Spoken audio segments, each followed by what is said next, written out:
This is particularly absolutely exciting. And I say it's exciting because we have three amazing speakers to look forward to. When you hear what they've been doing, obviously you'll know some of them in great detail. It's very exciting. I should say I am the incoming director of the Atlantic Fellows Programme, which I am absolutely really delighted to be running, because it means we are recruiting activists from around the world to both come to London but also to be non-residential and to do research in different places as part of the Atlantic Fellows Programme, which has been funded by the Atlantic Philanthropic Organisation Institute. And that's who's been supporting all this. There's a lot of our very new Atlantic Fellows in the audience, and I'd be very pleased if they would like to stand up so we can say a special welcome to them. Can you?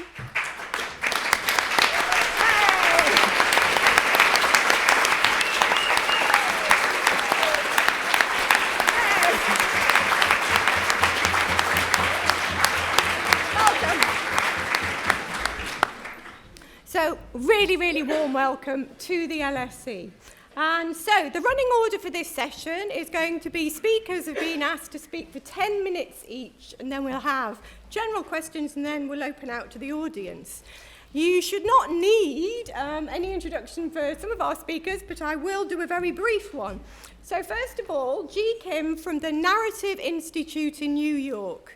Ji has been doing amazing work mobilizing different groups of people across the world with the use of narrative, agenda setting, building frames, and intervening in debates. He's followed by Katie Wright. If you remember the brilliant Oxfam campaign, which was translated eventually into for the many, not the few, but remember the buses and the aeroplanes in terms of inequality? Katie was part of the team that was responsible for those brilliant Oxfam adverts that have been used at Davos, and I would argue have set the agenda and have managed to intervene in the debate on inequality. Really important. And then last but not least, Amartya Sen, who has been fighting against inequality for an incredible amount of time, fighting so hard that he actually won a Nobel Prize for it and continues to do so. He's not resting at all. So I'm absolutely delighted to welcome these three people who have already had a very significant impact on how we speak, understand and imagine inequality. It's a delight to be here, so please welcome them.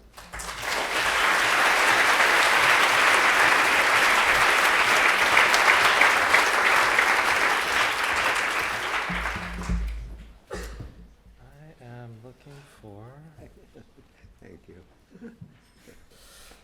So, hi everyone, I'm Ji Kim. The title of the session is Changing the Terms of the Debate. And I began by wondering, what does it even mean to change the terms of the debate? And where would we even begin to actually take on this huge task? And I think we start by analyzing what the existing terms of the discourse are. What are the boundaries of what's plausible in the current conversation? What gets to be defined as realistic and what is far-fetched? And given the current academic setting, I will take some liberties to nerd out a little bit. And some of us call this a society's Overton window, where certain ideas get to be called plausible and others implausible or utopian. So what would it take to shift a society's Overton window? What are the dominant metaphors, the stories, and the existing narratives, when bundled together, constitute what we as a society consider a common sense? So we created the Narrative Initiative to support change leaders to think through exactly these types of questions. So the question that we begin with is, what is narrative change? Which very quickly begs the question of, what is narrative? And while the phrase narrative seems to be all the rage these days and can be used to indicate anything really, story, frames, metaphors, beans, airplanes, it's really hard to find a shared definition. It's quite elusive. So we spent the first half of this year interviewing 100 stakeholders from communications experts and brain scientists to filmmakers and movement organizers to get some clarity and heard lots of ideas. We heard that narrative change is about mental frameworks and schemas, something that some of the earlier speakers touched on. Some said it's the stories that societies tell themselves to generate meaning. Some just bluntly said that it's ideology. And if I'm being completely honest, in the US, we use words like worldview because ideology is much less in fashion in the States. So it's a little bit refreshing to be here where I can just say the word. And we thought we were getting somewhere after talking to these 100 people. And then right at the end of the process, one of the interviewees said, narrative is everywhere and it's nowhere. And that was my Samuel Beckett moment. I can't go on, and I must go on. So instead of simple Wikipedia entries, I like to use the metaphor of the ocean to illustrate what narrative change is. So consider yourself floating on the surface of a stormy ocean, constantly tossed around in rough waters. Especially in the current moment and this political environment, the waves are even more unpredictable. We spend decades in the US trying to create pathways to citizenship for immigrants. And then Donald Trump is elected and suddenly a Muslim ban appears. Or a country, hypothetically, unexpectedly leaves the European Union and then less than a year later strips the Conservative Party of their mandate to lead a Brexit. Often we resist and fight waves, and sometimes we ride them. And the work of communications and messaging is critical to navigating these choppy waters. But communications and messaging tends on the large part to be reactive, short-term, address the kind of surface level waves that we face, and focuses on behavior change. Like, for instance, and in my previous work, working on political participation, we did communications on testing particular ways of talking about immigration, literally to shift suburban single women aged between 35 and 45 in the suburbs of Philadelphia in a certain way around an upcoming election. So that's the kind of narrowness and specificity that often communications and messaging lands in. In order for communications and messaging to actually change the terms of the debate, the norms that define the boundaries of discourse and Overton window, it has to be informed by narrative change. Because the tumultuous waves in the ocean don't appear spontaneously. They are generated by deep currents that are often invisible. Those deep currents, in combination, can generate very powerful waves. And addressing the deep currents is a long-term endeavor that focuses on the motivations and norms that drive behavior. And I welcome a follow-up question on the difference between shifting norms and motivation versus shifting behavior, but I'll leave that aside for now. So let me give you a concrete example of what this looks like. In the US, it's very difficult to advocate for a more robust social welfare state, like the ones enjoyed in Northern Europe, exactly at the moment that the US desperately needs the government to play a stronger role to address problems like poverty, or dare I say, inequality. And there are many surface waves that are manifestations of this problem, like minimum wage, paid sick days, childcare supports. But two of the strongest deep currents under these waves are a combination of systemic racism and anti-government bias. And these things are not an accident. So this is a chart that shows how the face of poverty changes and Americans become less sympathetic. The top line is the percentage of black faces used to depict poverty in the mainstream media over the last 70 years. And the bottom line indicates the actual rates of black poverty rates as part of the full population. And what you see is that essentially sometime in the 60s and 70s, suddenly poverty becomes racialized in the US. And it is exactly at that time that the assault on the welfare state begins, by using race to essentially undermine credibility and trust in government, and to say government does not serve all, it serves certain people, and it's not in your interest. So when we're trying to address poverty in the US without addressing race and the role of government, we're doomed to always fight waves at the surface of the ocean without shifting the currents that actually generate them. I believe that ignoring the deep narratives is akin to the plight of Sisyphus. Like Sisyphus, we who care about social change and policy advocacy often push boulders up the hill without wondering, why is this hill so steep? How did it get this way? Well, I think as the last slide around race and poverty shows, the hill is actually a collection of rocks that have been carefully placed over many decades. Narrative change is not about pushing boulders up a hill. It's about changing the slant of the hill itself, shifting the terrain. Let me close with one other concrete example of what narrative change work might look like, a note of optimism. In the US, there's been a decades-long effort to decriminalize marijuana. And like marriage equality, a strategy was created to initially legalize medical marijuana state by state. And it started in places that were more likely to approve essentially bills that decriminalize medical marijuana in the West: Oregon, Washington, California, Colorado. But when these bills started moving forward, what folks found is that local TV and newspapers would cover these initiatives to decriminalize with very stereotypical images of either black people, young black kids, or hippies, essentially.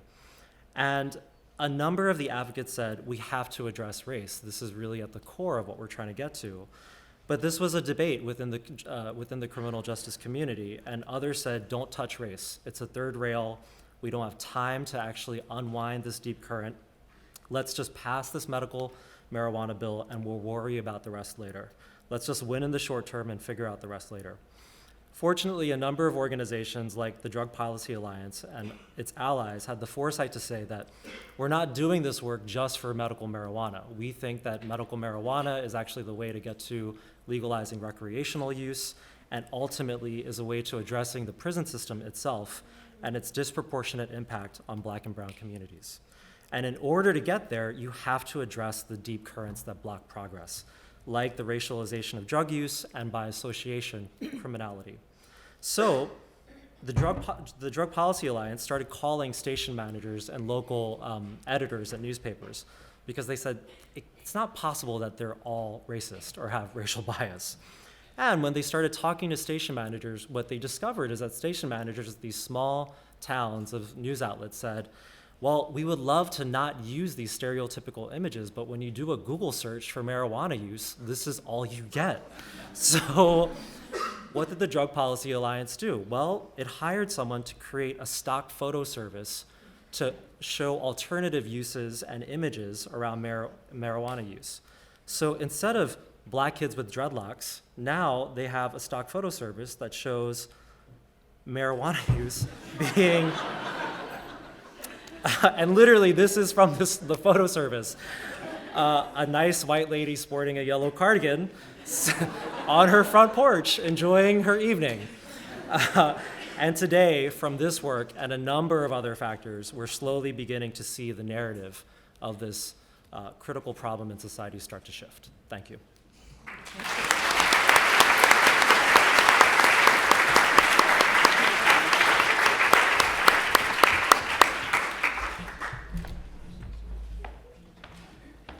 Great.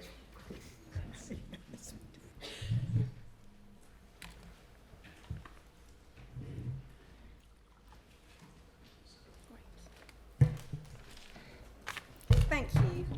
I'm Katie Wright. I'm from Oxfam. I'm absolutely delighted to be here today.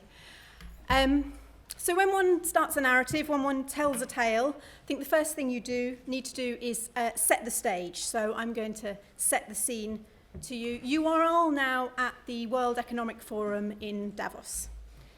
Sit up a little bit straighter, please. You make an effort. It's Switzerland. It's a remote mountainside. Snow is everywhere. Elites like you are flying in on their private jets. Champagne is flowing, and you are here to discuss improving the state of the world. Not getting there, just slowly improving it. And into this walks Oxfam International's Executive Director, Winnie Byanyima, a woman from Uganda. She's in full African power dress with a coat. She's clutching the one free ticket that Oxfam gets, and she's there to hold a big mirror up to the elites who are there. Because in 2014, in she came with Oxfam's research that just 85 people had the same wealth as the poorest half of the planet, 3.5 billion people as it was then. These individuals we imagined could fit in a double-decker bus. In 2016, we did the same research, and although the data is different data sets, so not comparable quite over time, that number had become 62 people. And then last year in January, we went with the news that 8 people, all of them men, were needed to equal the wealth of the poorest half of the planet. And in terms of transport options, we were down to a golf buggy. Unsurprisingly, year on year, this story is hitting headlines around the world in nearly 100 countries. It's the metaphors, or it's the illustration of choice reached for by Christine Lagarde, Barack Obama, the Chinese President Xi Jinping. And it's because most people in the world have no idea how unequal the world is, that when talking about narratives and inequality, one of the most powerful things you can do is just state how much inequality, particularly in terms of wealth, we have in the world today. And this powerful message is needed. Oxfam's campaigning on inequality because this extreme and growing inequality is making it harder to end poverty. But we also care about it because it's affecting politics, not just because of the amount of money put into politics, but because of the polarised societies that it's creating. It's leading to racism, xenophobia, rising anger, and is increasingly recognised as a threat to durable and sustainable economic growth.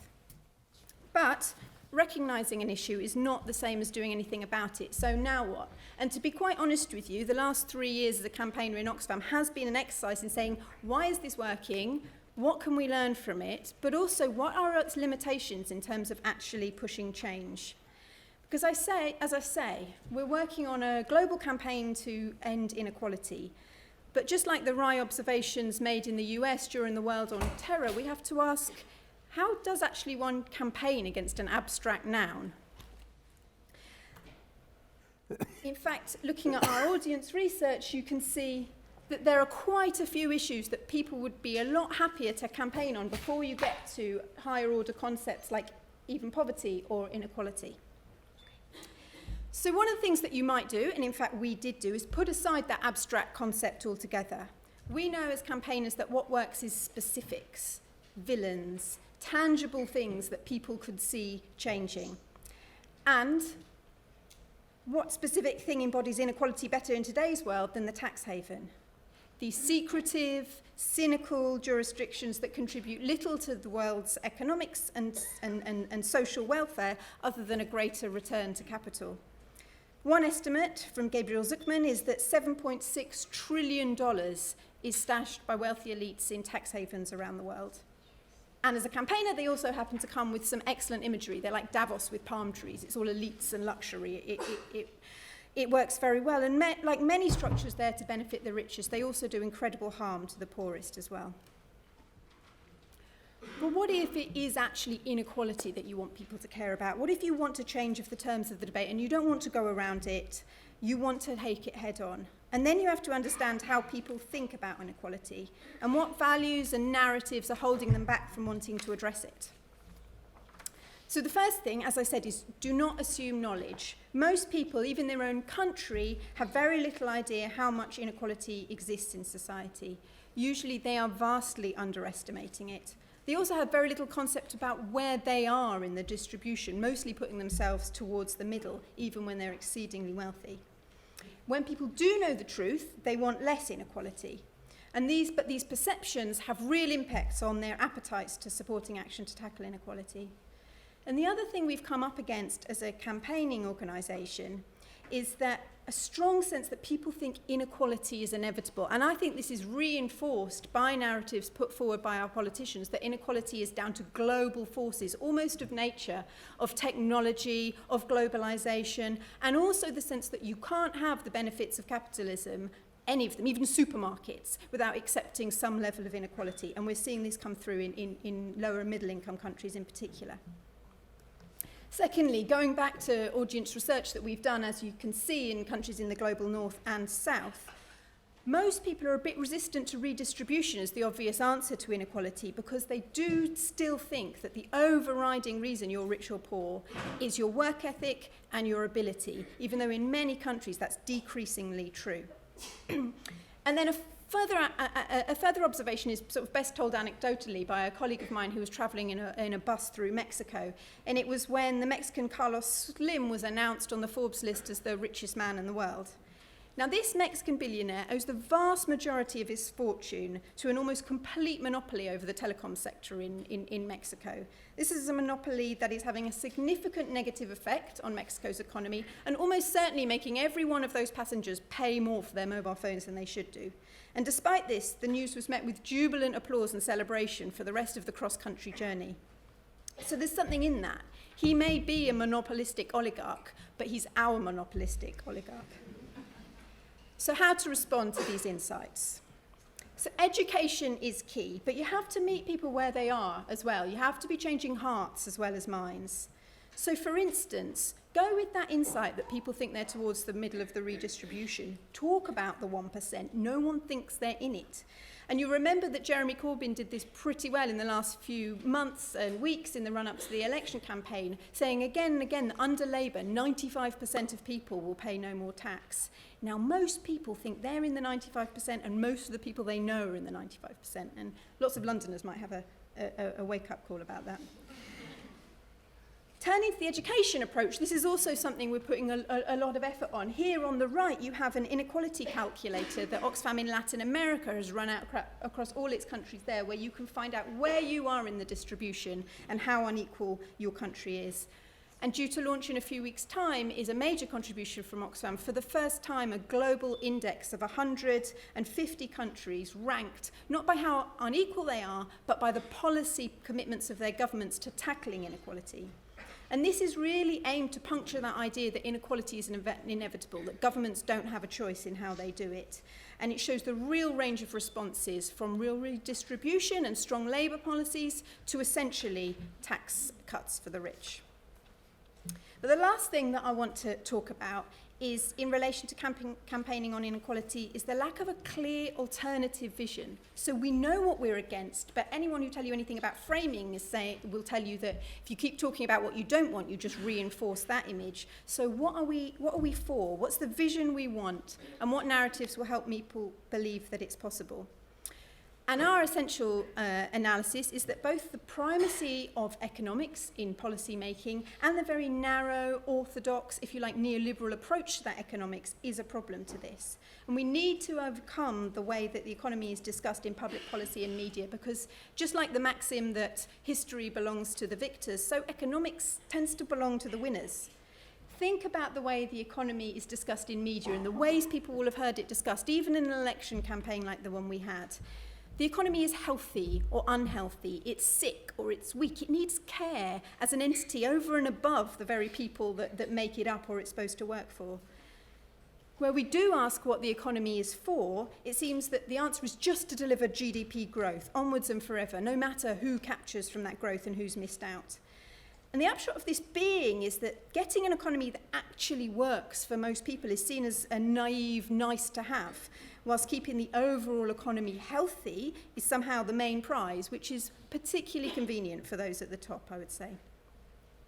So Oxfam is working alongside many, many others on a similar mission, with community groups around the world, and with great debt, obviously, to the insights of economists such as Professor Sen, to recast some of the popular ways we think and talk about economics. And we talk here and in other places about a human economy, an economy that explicitly sets out to deliver socially just outcomes for everyone and protect the planet, rather than simply assuming that these will be the magic outcome of market forces.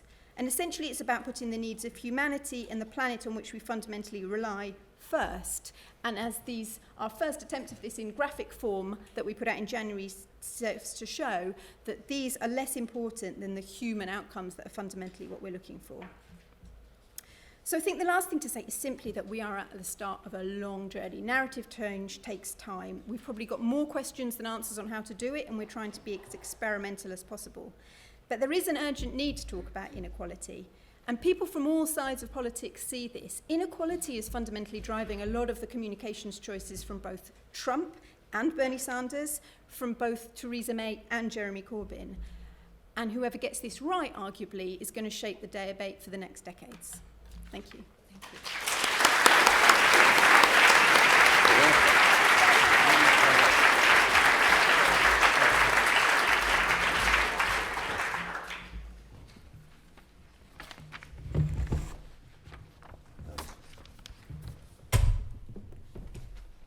Do I come in or not? I'm afraid I'm going to. Oh, no, I don't think I need the stick. Thank you. I'm going to disappoint you because I don't have any slide. So, changing the terms of the debate. Now, one question to ask, who is doing the changing? I think that's a very crucial question to ask right now. I think some of us, I was very pleased when Beverly very kindly said they've been fighting inequality for a long time. Living long helps that. That's the most important reason for being able to do it. But part of the debate has been about changing the terms in the sense not about inequality only of income, but about all the kind of things we have been discussing in this conference and in the, about education, healthcare, social security, and basically human freedom. Now that's the side when we are trying to clarify the debate. But there's another side.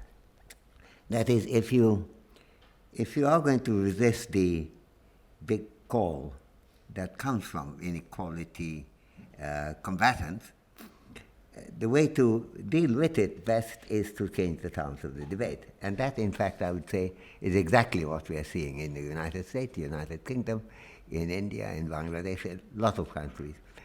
And the way to understand is this, and I would go a bit further than I think Katie said, that once you understand it fully, you're against inequality. I would argue that it's almost like what Chomsky says about ability to human beings being born with the ability to understand syntax, that there is a general revulsion of inequality when there is no reason given. We have to say why. Because somehow there is a presumption, and whether that had, I'm not going to go into it, whether it had some genetic advantage in making us survive better or not, whatever reason. I think even from the children, if you see Piaget and all those work, there is a dislike of inequality until you hear a plausible explanation.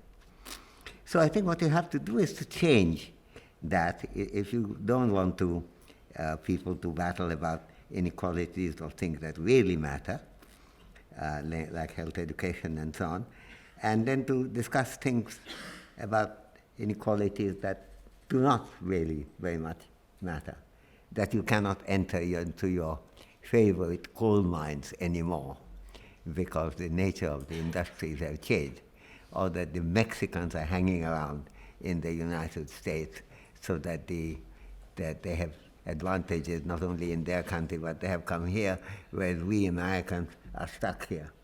I think in many ways the entire debate that was surrounding the Trump episode, which is still going on, as well as I would say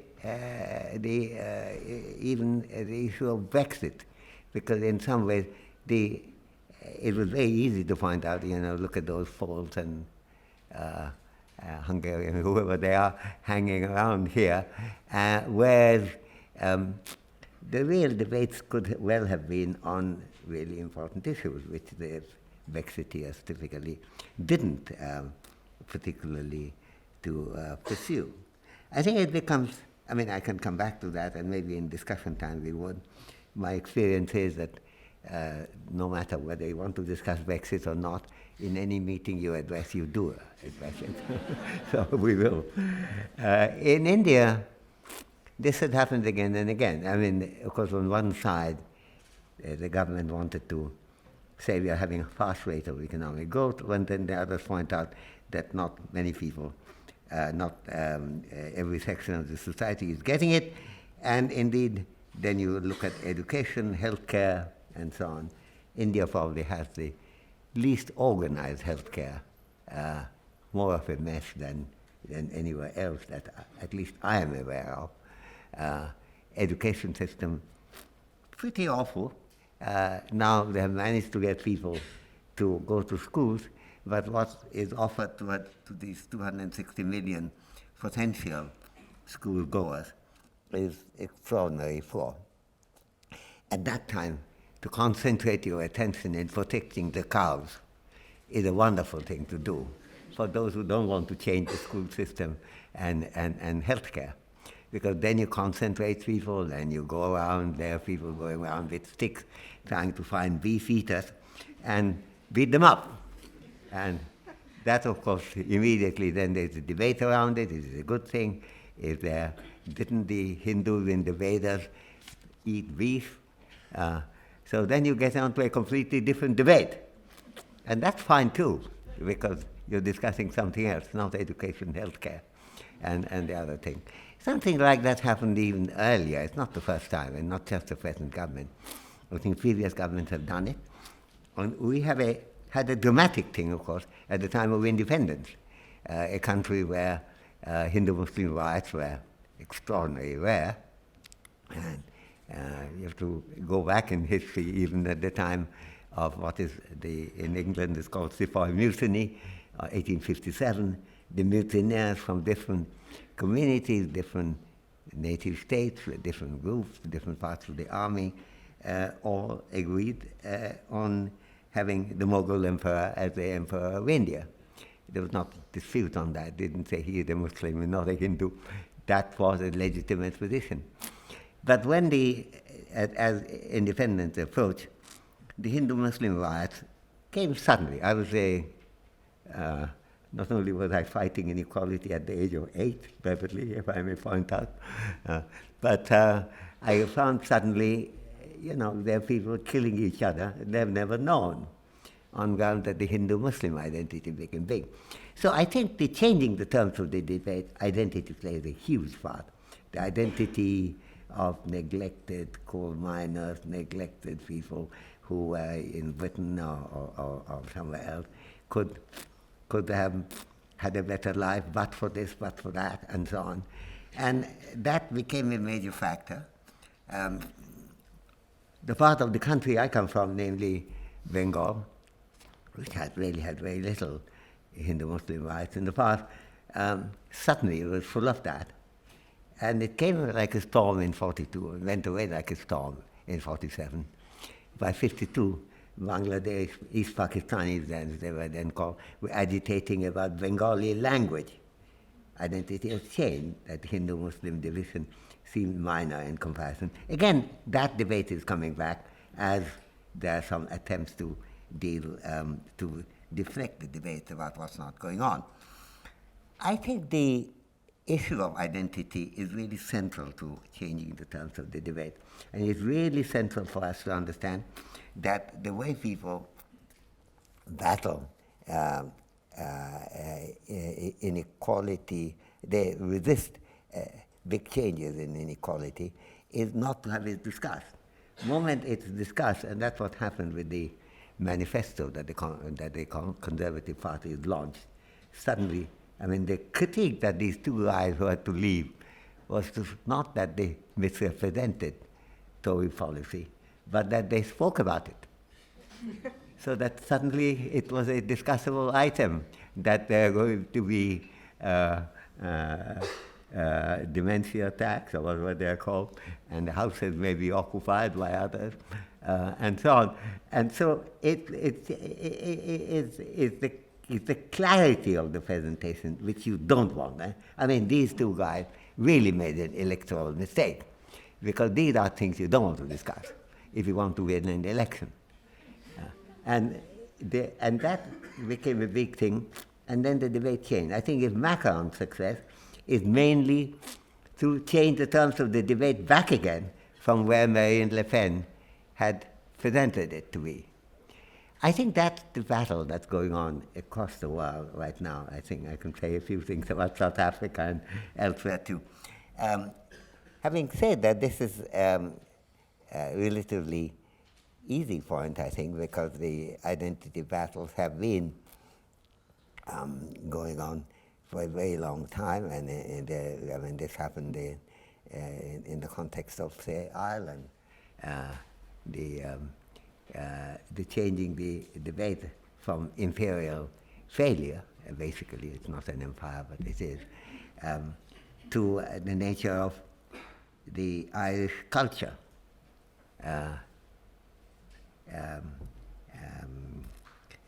Going back even to Spence and Fairy Queen. Mr. Trevelyan, the person in charge of the Treasury at the time of the Irish famine, and sad to say, a Trinity College product, did manage to say that primary cause of the, or not primary, but the main cause of the starvation in Ireland is the culinary art of the Irish countrywoman doesn't exceed the boiling of a potato.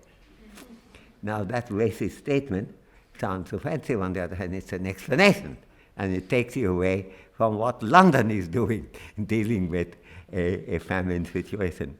So I think this is the old trick of changing the terms of the debate, and one reason why this is a really important subject is while we, on one side, we have to get the terms right, on the other side, we have to resist being taken away from really interesting things we are discussing. Now, there are complex problems, and I would end by just referring to one, and it's a subject. A lot of people among my friends like Jeremy Corbyn's approach. I could discuss that, but I'm not going to discuss that right now. But one of the things they say, well, I think this thing about school, the abolishing tuition fees can't be right. Look at inequality. These are the relatively privileged. And certainly that's true. If you compare those who are going to colleges compared with the general population, they are the poor, richer people. They are the more privileged. And yet, these people will come out of college, and some of them will go and look for a job without any hindrance. Others will wonder how to pay back the loan, which will restrict their choice. They restrict everything in their lives. Now, if you take the view which the French and the Italians and the Germans tend to take, that higher education is something in which the country has a stake, then of course the situation changes. And by the way, this is not, it's a big thing, been discussed again and again. Mark Twain discussed a lot. He did describe, I think is one of his more poignant statements, is a cauliflower is a cabbage with college education. And he was praising college education in that. And certainly college education has provided an enormous amount of opportunity of protest. And it applies to Karl Marx, it applies to a lot of people. People don't know Karl Marx wrote a PhD thesis. I asked one of my students, several of my students, whether they knew what it was. And they didn't. Well, the answer, of course, was that he wrote a PhD thesis on Epicurus and Democritus, like another PhD student at LSE. So that's a group. It might be interesting. It not only protests about capitalism, but also about Soviet tyranny. Gorbachev was the first Soviet leader after Lenin who had gone to a college. I think it does make a difference, and you have to view the whole issue of tuition bearing in mind what the purpose of higher education is and what are the comparable groups that you have to look at. Students coming out, and I was in this position of heading a college, and saw my students coming out, and very brilliant students, but different types of eyebrows. Some ones with rather wide eyebrows, and others not so. And all these are issues that we have to discuss. So the terms of the debate, what kind of identity and so on, are major issues that we have to concern. And I'm really very grateful to the organizers I see one of them sitting here, for having got us into this, and I look forward to this discussion. Thank you. Thank you.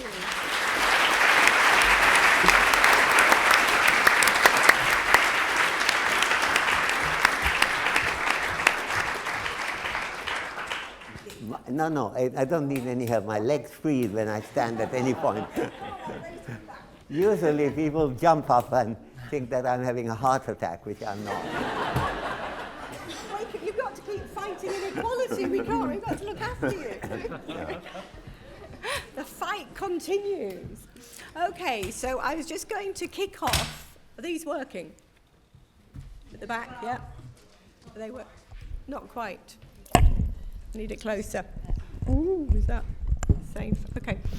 So I was just going to kick off with a couple of questions. Actually, they were going to be different questions, but in terms of what you spoke about there, I'm going to address the same question to all of you, because what you talked about was directing attention. Who do we direct attention to? Who do we think our audience is, and how do we do it? So that's the general question that I want to kick off with, because you have a presumed audience and you said you were directing it in a specific way. But I'm also intrigued because the big competition in digital companies is to actually completely steer attention through eyeball neurology research to make us focus on very particular things. So I wondered how social media, which is really based on echo chambers, and we know all that, and really trying to direct our attention, actually influences how we can set the terms of the debate. Because what you're charting is this very long history of making lots of very important things both invisible or generating distraction. And how do you, I think this is one of the hardest things when you're mobilising, and you've done lots of it, mobilising and campaigning, how do you actually counteract all those attempts to distract you all the time? So it's about attention, distraction, and the medium through which we set the terms of the debate that I'd like you all to address, if you would. Should I start with you, G? I don't think we can underestimate, I don't think there's any way that you can underestimate the significance of technology and changes and social media.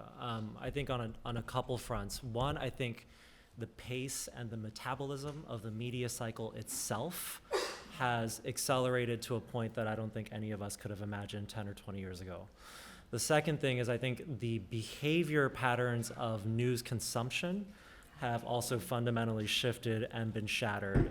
Somewhere upwards of 70% of the point of origin of news consumption starts on Facebook in the world.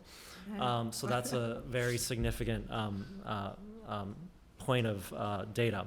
And I do firmly believe that in the 21st century, the most important commodity is the human attention span. Yeah. They're fighting for it, aren't exactly, they? Desperately exactly. fighting And for it. everyone fights for the human attention span, including people that are working for social change. So I think we have to not be afraid of technology. I think we have to leverage it as much as possible.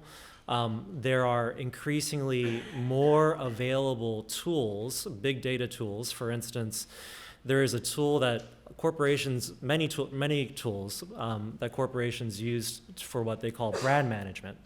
And that is, they are listening all the time on Twitter, on Facebook, in message boards for what people are saying when a board member of Uber says something that is casually patriarchal. They want to know what Chinese people are saying about it and what Indian people are saying about it, because it affects how Uber operates as a business model. Those tools are now beginning to have have kind of nonprofit social change-facing applications, and we are spending some time to think about how do you make these tools that are very powerful and typically available to the private sector more accessible to folks that are working on social change. And I often think, and maybe this is an offer for the next class of LSE fellows, that we need an update on how worldview is created. If Benjamin's essay, Art in the Age of Its Mechanical Reproduction, was so important, we need research and an essay that talks about and analyzes ideology in the age of Instagram and how ideas travel and take hold in people's minds. And I think that's an incredibly important next frontier. Great, thank you. Great answer. Katie, should I go to you next? Yeah. I mean, I'll pick up on the technology, the social media point.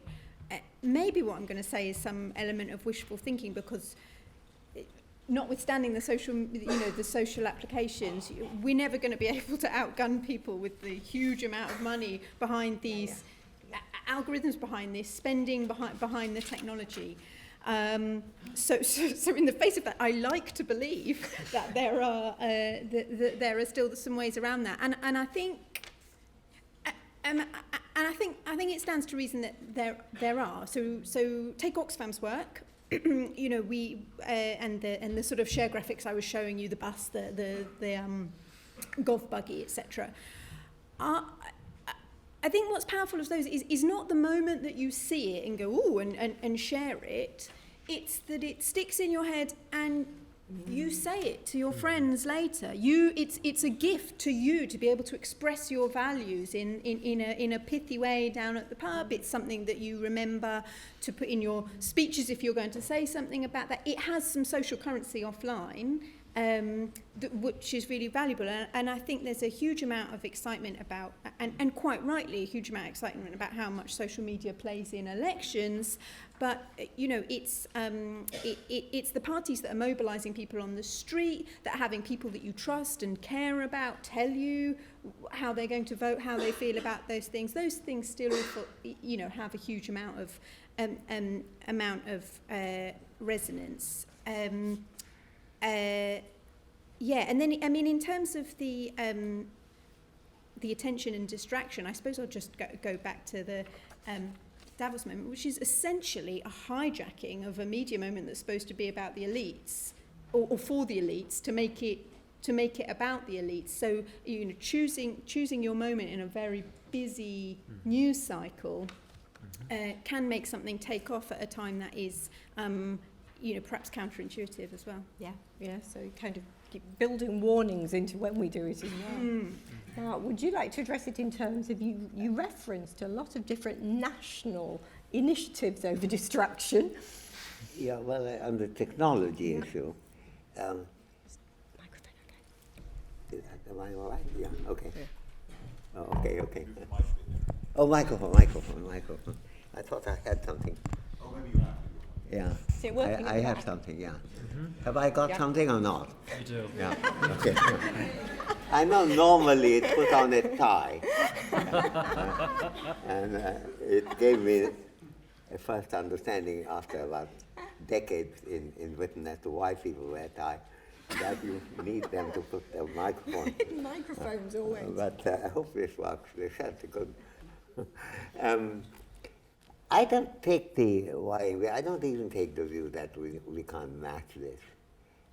I think there is a premature pessimism of a kind that didn't, and I'm really using a charged analogy, which didn't deter the Vietnamese when they were fighting the Americans. There was no way they could have matched this. But they were able to organize, and they were able to use some of the technology that the Americans were using. I think what happened, I think the attitude of fearing, and Katie, I admire your work very much, and I've followed you, and since I had Oxfam connection, I follow it with particular interest. But I disagree with you. I don't think, I think the attitude of fearing that we can't match it would be bad. We can match it. And it's a question of not letting them use the media. Now, that's what happened in India. I know, even after this talk, if I talked a little bit more about cows, it will be even more. There will be, I will face about 400 to 500 attacks in the morning. Wow. Yeah. And they come in, they're all organized. They're different A, B, C. A says he's a kind of idiot, and he's well known for his wars. B, he hates his country, and he's always talking bad things about India. Then C, and so on. Yeah. And I think there's algorithm whereby people are ordered to send out these letters. And I feel very disappointed when I find that there are only 20 letters. My God, that's nothing. I don't think people were listening. So I think, but they have captured it. There's no question that the Hindu extremists have absolutely captured the faith. And all the others who go on complaining about it ought to do something positive about it. But they don't seem to be able to do it. And I think if there's a paralysis that's hit the opposition in India, I think this is part of it, not to be able to use technology. In a way, I come back to Macron again. Who would have guessed that he could have done that? Yeah. And in that, technology did play a part. You could get heard. And I think similarly, actually, I would say of the three countries I spend my life one-third in, namely India, UK, and USA. I think at the moment USA, I'll give a higher mark to being on alert about this. The battle has been engaged much more fully. I think this election was the first time that I saw something like that happening in Britain. But, we have to see to what extent, because the election was a very confused time, to see to what extent it goes on. And Britain has a long tradition. I mean, I couldn't understand, for example, say Brexit. I mean, this is a country. When I was a college student in Calcutta, I was reading John Stuart Mill, learned that Britain doesn't take decisions by referendum or plebiscite. It's a representative government. It's because they may do it, and then it goes to the parliament. What did the parliament do? Mother of all parliaments, we are told. The parliamentarians said, now that Britain has already decided, we are not going to disturb that. And that applies even to the leader of the opposition, I might say. And it's a question of whether it's soft or hard. And I absolutely love the Tory, Scottish Tories' introduction of the term open Brexit. I'm trying to figure out what that is, but I love the sound of it. And so, but it's a country with a tradition of debate. What happened to the debate? I mean, the debate has now become nothing. And if my friend, I spent 2 weeks in Italy and 1 week in France in the last month, if my friends are completely puzzled as to what happened to the erstwhile British nation. This question does arise as a major issue. And of course, in India, the battle is much worse. And the leading party, Congress, people discuss do they have a great leader or not. But the question is, do they have the method and the tactics and the determination and the confidence not to feel that we are overwhelmed? They're not overwhelmed. You're overwhelmed to the extent you think you're overwhelmed. I think that's really very important. So I don't think it's like, I've spent also some time debating things, getting debate off things, like in economics. The debate went off on a tangent as to whether mathematics is a good thing or a bad thing. It's got nothing to do with it. I mean, sometimes some kind of math is very, very useful, other kinds of maths are not very useful. It depends on what it is. Now, if you concentrate on getting maths out of economics, or concentrate on the mathematical Brahminism, that unless it's a mathematical argument is not a favorite argument, then you're going absolutely nowhere. So you have to get that out. That is not what the debate is about. And there's so many known issues that have been imposed on us, and it's continuing, in fact, the effect continues today. I think it's something where an announcement that we mean business, we want to pursue, and we're not afraid. So and keeping to an agenda. Yeah, and inequality is, I mean, we have the way battle is easier because inequality is something which human beings do not like, except unless there is a good cause given for it. And so we're the favorite side. I don't play enough chess. We are the white, not black in this game. Okay, well, on that point, I'm going to open it out. We have got half an hour for lots of debate. I did wonder, before I do so, getting the mics ready, did either of you have questions for each other Questions for while each the other. mics are getting ready to roll? That is true. Yeah. So division. I just think you could have any questions for each other to ask.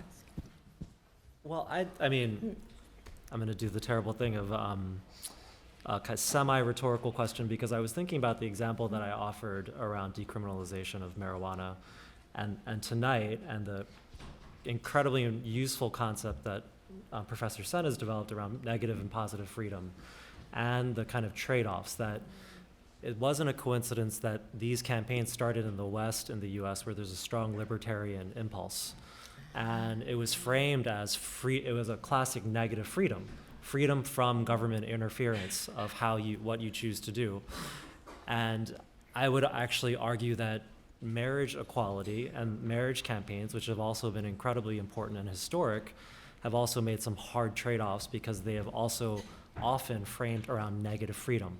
Freedom from government interference into who you choose to love, which is why I think wage discrimination is a different and harder campaign in some ways than marriage equality.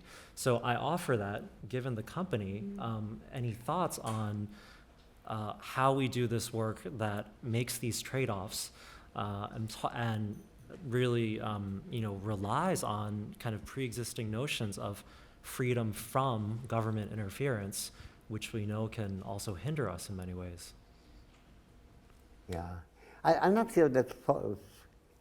I'm misusing your concept. No, you're not misusing. I mean, that's the way some of the things I've tried to say have been interpreted, but it's not just a distinction between freedom to and freedom from, because freedom from hunger is a pretty good thing to think about. Sure. Freedom from medical neglect is a very big thing.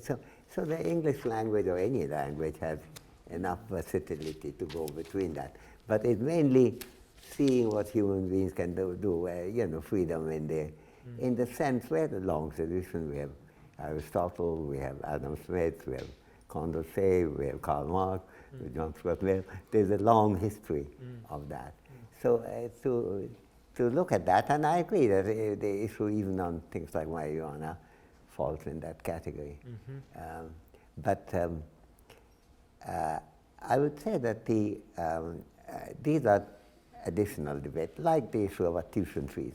I'm not saying that that's an easy answer, but what I was saying about tuition fees is to say that, look, these are more privileged than others, and therefore they must pay for it. That's not an adequate answer. You have to actually take on the comparable groups and see whether you're making the right decision. I mean, there's something to debate about that. So I think there's a whole lot of other debates of that kind we have to do. I won't say we haven't talked about climate, etc. That's an inequality issue too, in some sense, about the present generation and the future. But that's interesting in terms of narrative, because over 50% of climate change debates on the internet are written by bots that are machine learning human speech to have a debate with each other. So, what happens to narrative when we're at that level of discussion? That's what I wonder. They've been trained to actually recognise and respond to each other with lots of different information. So, but that's a matter for another debate, really. But it is, what does happen to narrative when machine learning bots are actually constructing it to fight with each other? And we think they're real. You can track them quite easily. So I will, on that point, I will open questions out to the audience. I'll take 3 at a time, because I suspect there's going to be quite a few. So Keep their hands up. if people keep your hands up, and then will you notice?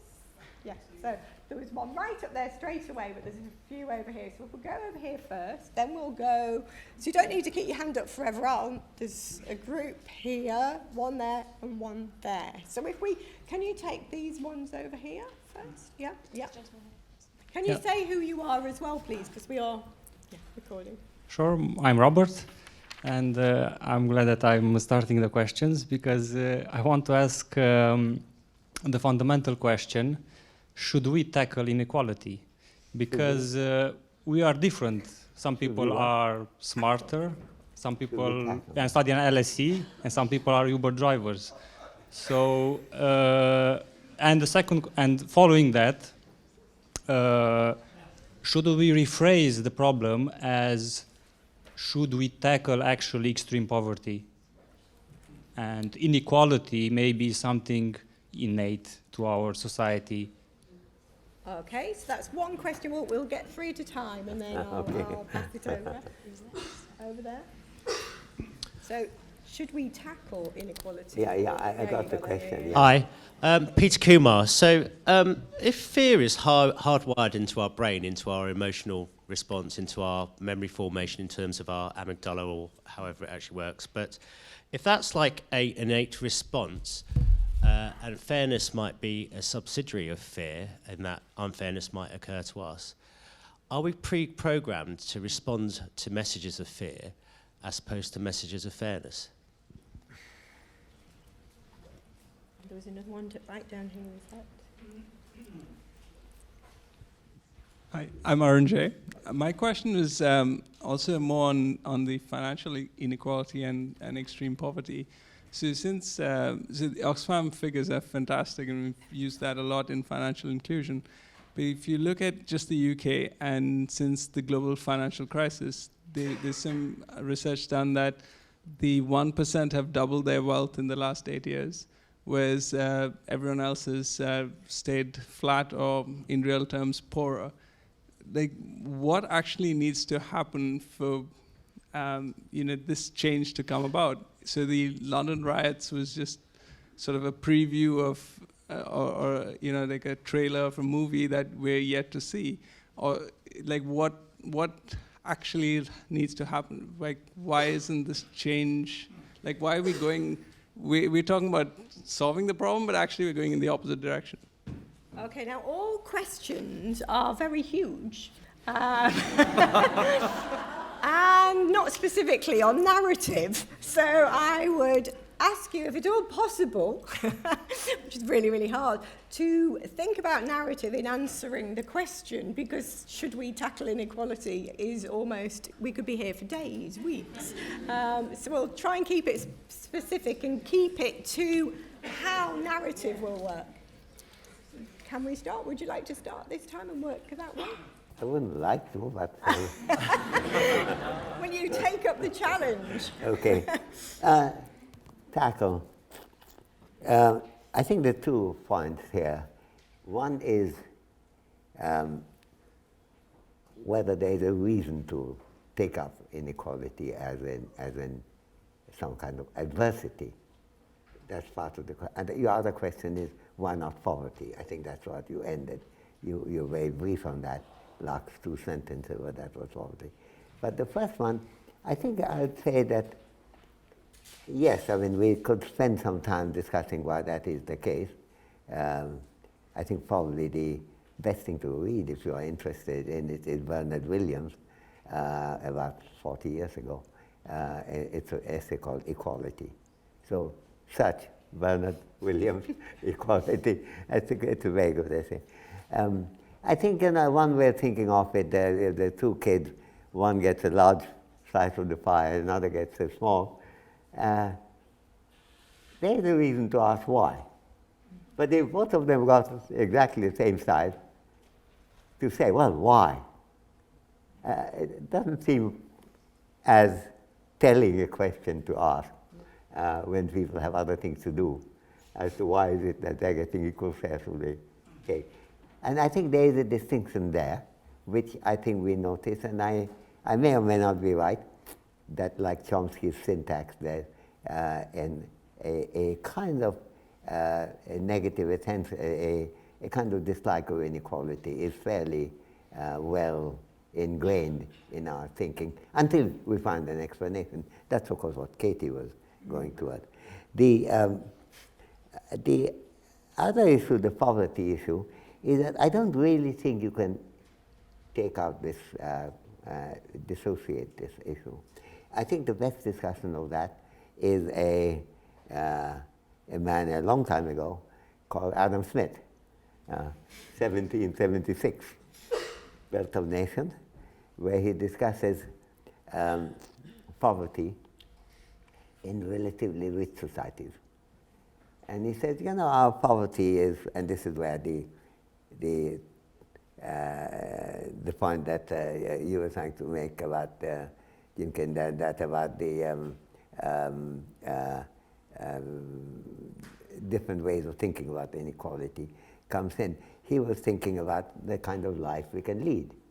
And he said that if you're in a rich country and you're poor, relatively speaking, compared with others in that society, but you are rich compared with people in poorer societies.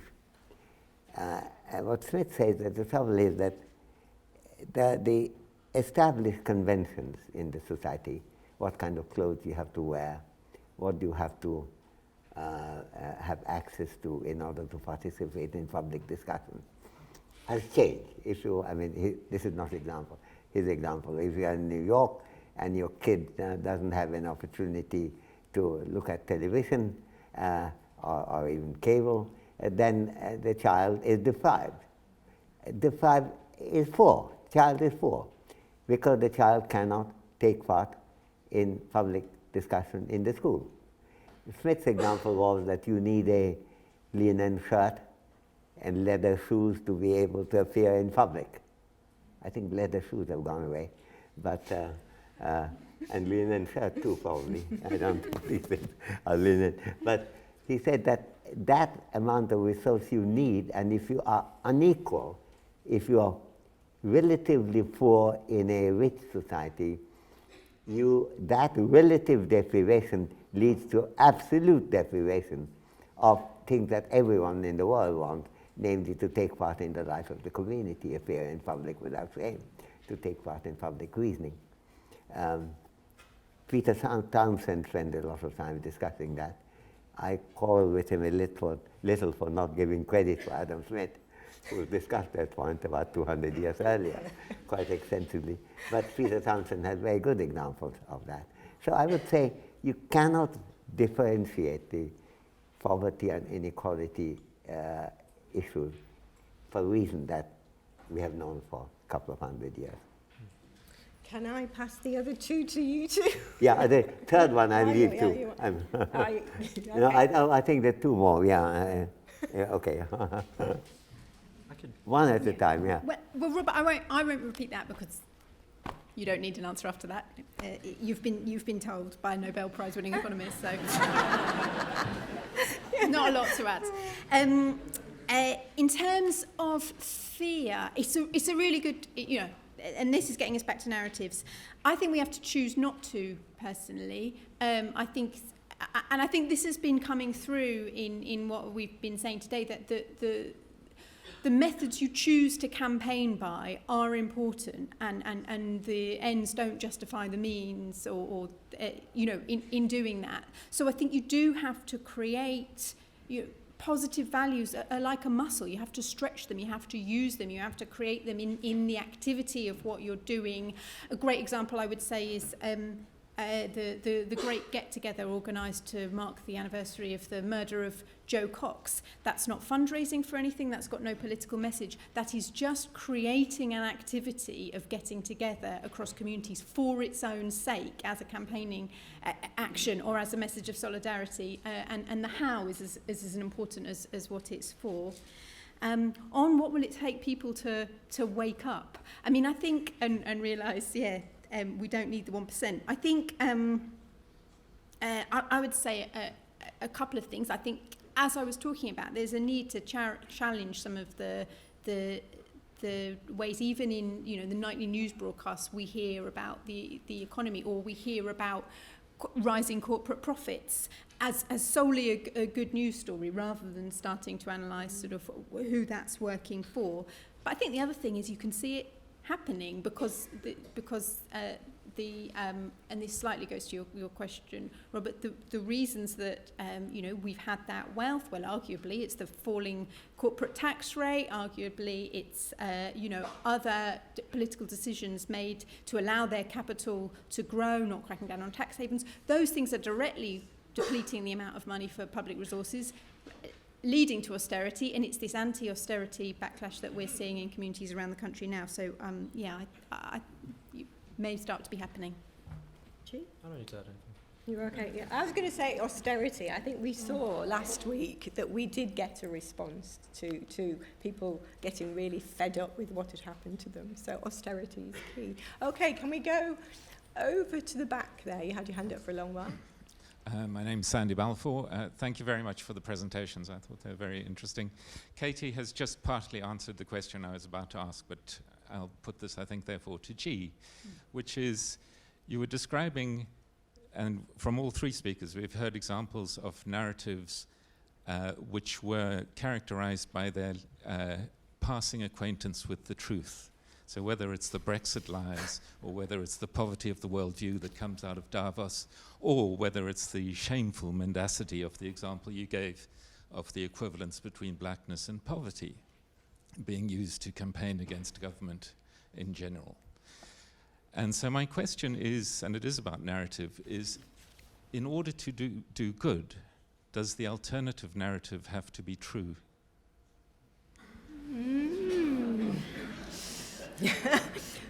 Should we answer that one before taking two more? Because that's a very, very interesting one. Let's hear.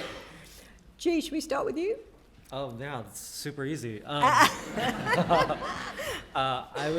This is a version of, I think, a question that I get often around, is your project and is your ambition to essentially create a propaganda machine or make people better at propaganda? And I here, in this case, would draw from the work of George Lakoff, who argues that human beings are biconceptual, and I would actually argue multi-conceptual, in the sense that we hold multiple conflicting ideas to be true in our minds at all times. And the work of narrative and cognitive linguists is to actually kind of unlock and activate our better angels. And in some ways, it's not, and understanding kind of to the question about fear, kind of what the emotional truths are as well, and kind of how you use these things to kind of unlock, the better angels in people, I think is both a question of language, but also a question of somatics in terms of the actual physical body as well.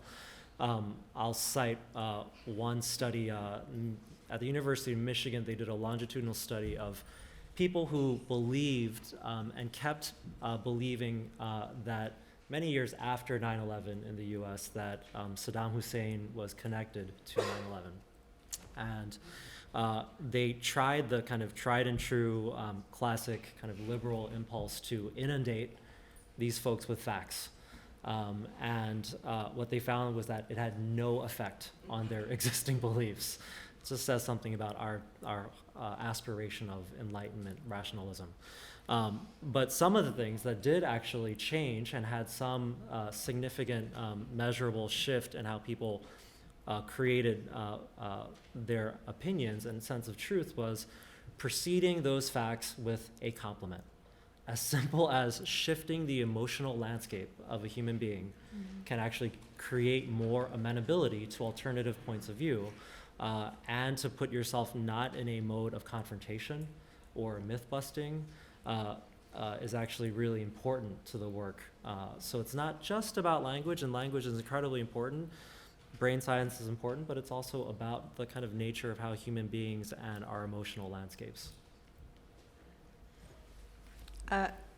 Anybody else? What I'm going to do, I've got 6 men with their hands up at the moment, but I'd like to take a question from a woman, so may we go to you first?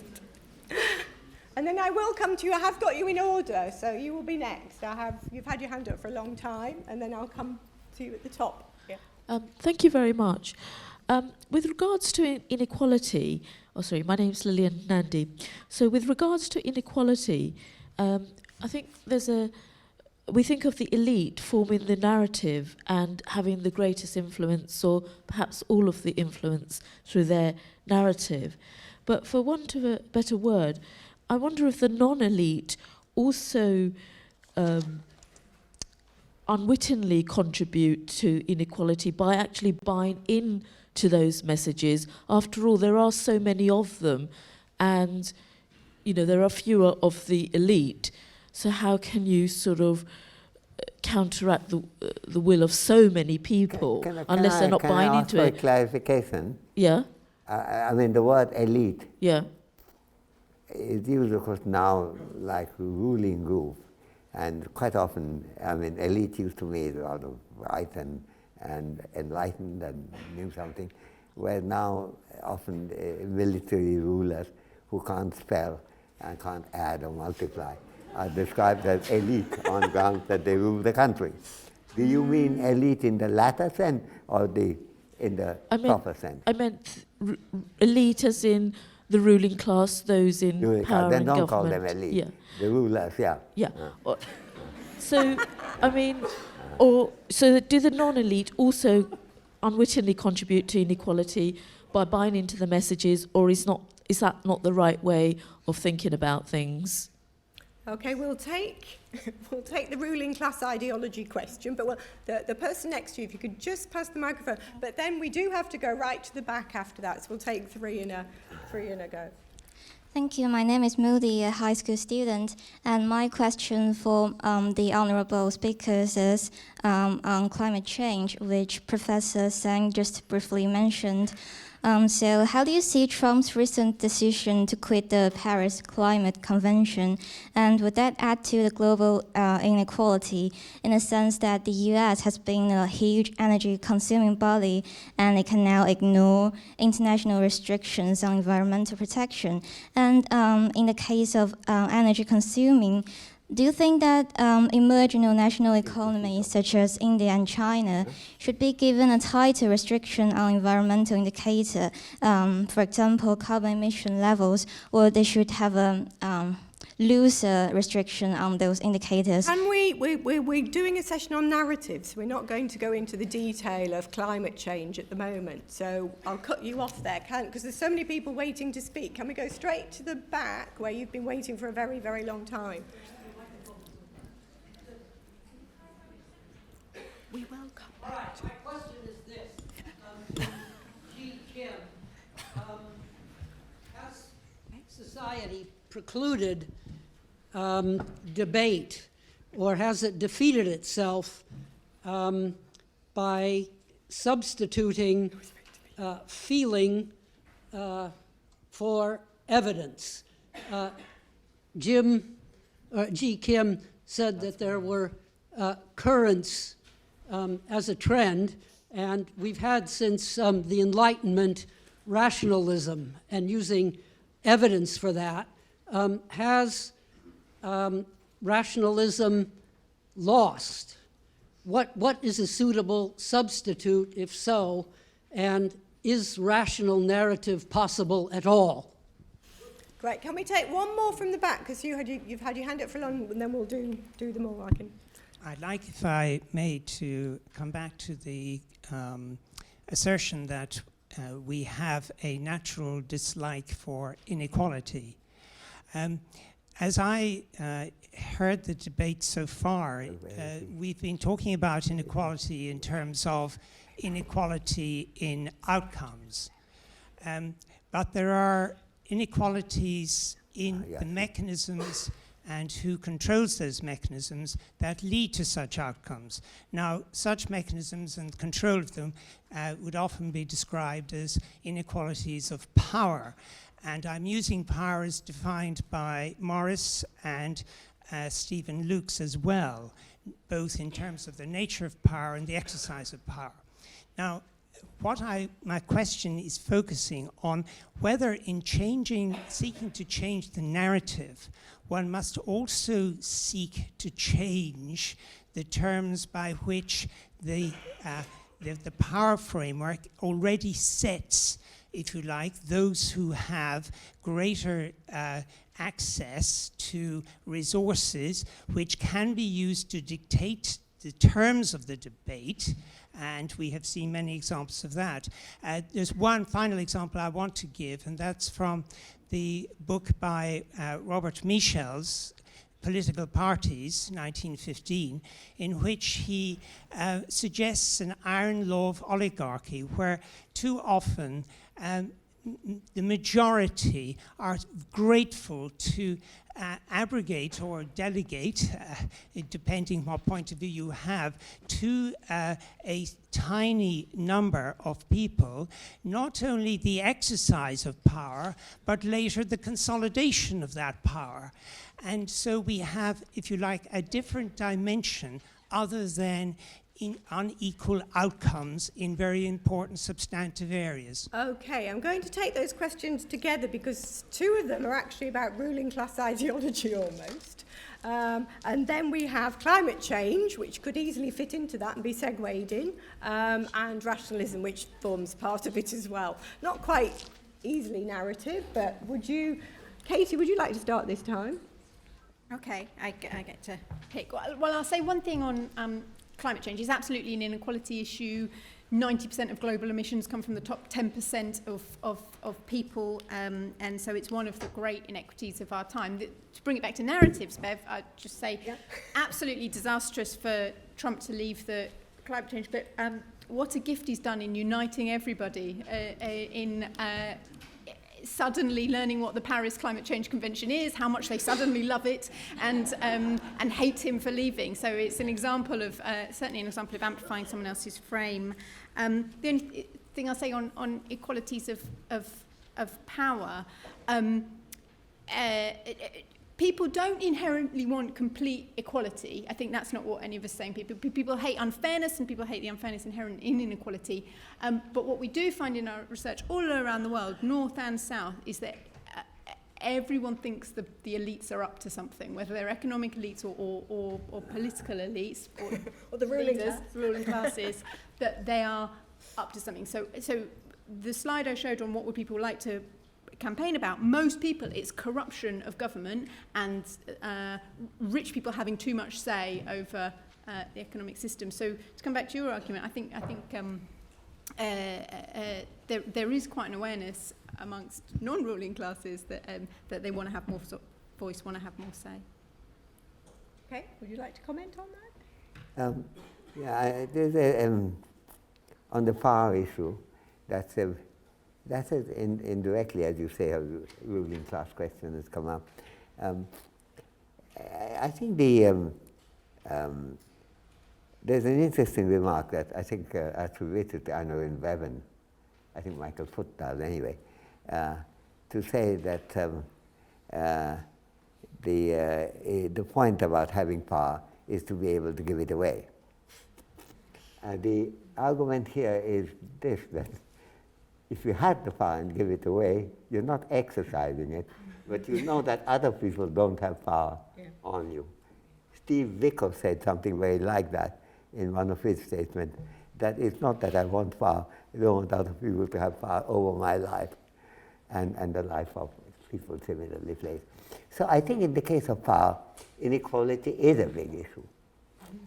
And so it's quite right, and I'm not sure where you came around there, because there were different arguments in your presentation. No, I know where you're sitting, but I didn't know whether you regard the inequality of power is a concern. I think it's a concern, but it's very important to recognize inequality has so many aspects. I was in the privilege to be here in the session at 2 o'clock when Ruth Lister and others were speaking about the psychosocial inequalities and so on. These are very important issues too. And you're not going to capture them in all, power, health, education, and all kinds of things. But we don't have to. The inequality has many dimensions.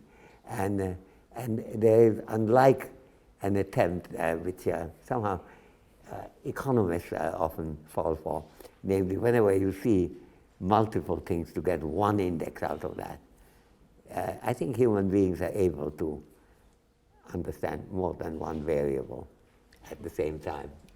Let's hope so. G, do you want to? Sure, just a couple kind of wandering thoughts that I'll try to tie together on the question of feeling versus evidence. I don't think narrative work is new, actually, and I don't think rationalism ever won. I think that stories have been key to human beings making meaning and forming communities since the creation or since the establishment of Homo sapiens. And I think there's a great chapter in the book Sapiens exactly to this point about the key role of stories and storytelling and narratives ultimately as being kind of fundamental to human meaning making.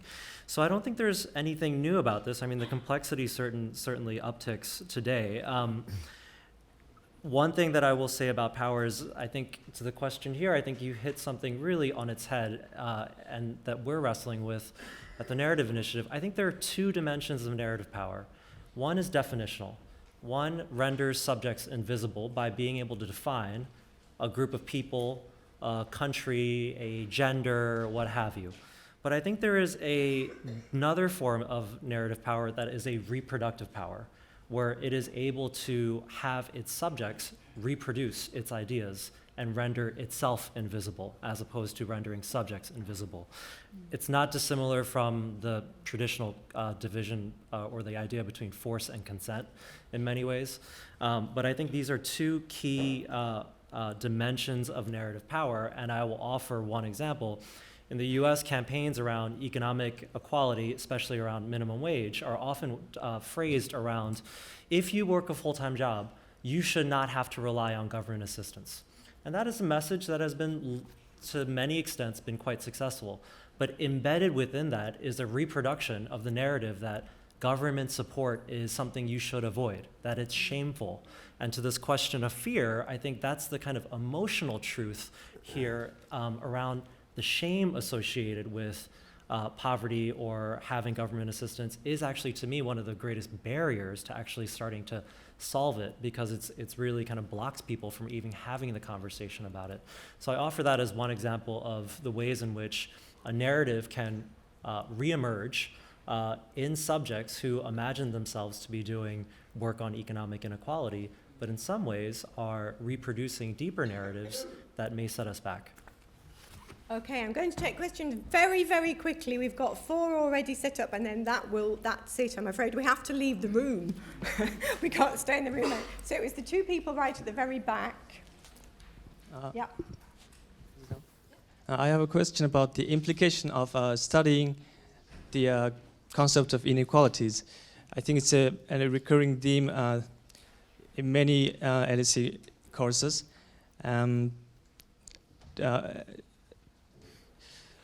Do you think, like, if newcomers to social policy or undergraduate students keep hearing this message that is heavily socially constructed, these inequalities, and do you think there's a chance that they might be thinking that shifting the responsibilities to something or to someone? And I guess my question is that how do we promote this kind of this awareness and without losing the motivation to? Right, that connects to the question earlier, just behind you, quickly. My question for the panel is on the subject of a sense of identity, and I'd like to make 2 points for the panel to comment on, please. One is that today in the Republic of Ireland, a new Prime Minister, Taoiseach, has been appointed, who is half Indian and half Irish, an Indian father, Irish mother, and I just feel it raises an interesting question of identity. Question, quickly. And the other is the role of music in creating a sense of identity. I'm very aware that when Britain was very much playing the divide and rule game in India, Rabindranath Tagore, he was composing patriotic songs that brought the consciousness of the people together. One of them became the Bangladesh national anthem, and one of them became the Indian national anthem. So I just feel the subject of, in this very divided country, I feel music could play a role in helping bring people together. Can you just run down here? Sorry, you had your hand up for a long while just to want to ask a question, yeah? And then over here. So we'll take these questions very, very quickly. Very quickly. Well, I'm not sure I have a question. My name's Tony Shorrox. My claim to fame is I produce the wealth distribution statistics that Oxfam use, together with my next-door neighbour here, Jim Davies. There's a couple of things. One is... Quickly? Well, all right. Quickly is I'm sort of surprised that there's been no discussion about policies here. And it seems to me that if you're looking at wealth inequality, one of the issues you've got to look at is that how it is that we've created what seems to be a sort of grotesque game in which some people are winners these days. But unlike in the past, when you win, the fortunes that you win these days are so much bigger. And I don't see very much, when we talk about policies, they all seem to be on perhaps addressing the post-tax inequality, but there's no discussion about perhaps addressing the pre-tax inequality. And what I'm thinking here is a lot of the fortunes that are made really depend on a system of copyrights and patent rights that we have in the world. And that if you look and see how it is that the big Google and Facebook and so on make their fortunes, it's largely because they rely on having these international agreements. So I'm sorry, I really am going to have to stop you because we do have to security. Right. Well, I'm just making that suggestion. So that was a very good point about IP law and copyright. Very good point. They were all incredibly good points, and we're not going to be able to answer them. Literally, we have to get out of the room. So I'd just like to say, first of all, an enormous thanks to our speakers for coming.